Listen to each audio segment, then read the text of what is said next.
আৰু শুন, তই এতিয়া এইবোৰ কাম বন বিচাৰি ঘূৰি ফুৰিব নালাগে। তই মাথো ভালকৈ পঢ়া শুনা কৰ, আমাৰ লগত থাকি আমাৰ দৰে চিন্তা কৰ। বাকী ঘৰৰ দায়িত্ব এতিয়াৰ পৰা অনুৰ।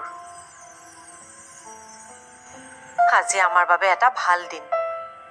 মই ভাল কিবা এটা ৰান্ধিব লৈছো, তই মোক অলপ সহায় কৰি দিবি। যোৱা, মই গৈ আছো।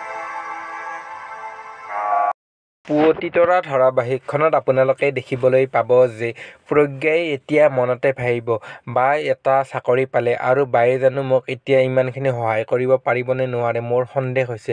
আৰু যদি বাক মই সকলোবোৰতে টকা পইচা খুজি থাকোঁ, বাই মোক কেতিয়াও টকা পইচাৰে সহায় নকৰিব বুলি মনতে ভাবিব।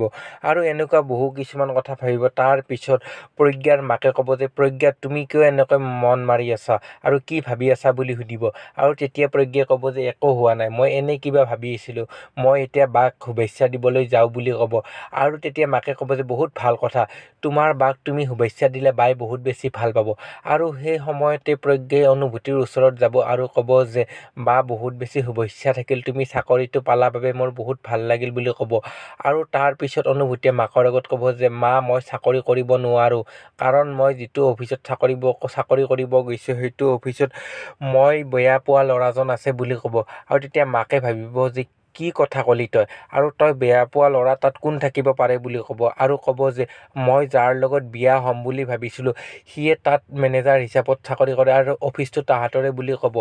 এতিয়া বাৰু সঁচাকৈ অনুভূতি আৰু মাক প্ৰজ্ঞাই একলগ হৈ কিনে অনুভূতিক বুজাব পাৰিবনে নোৱাৰে।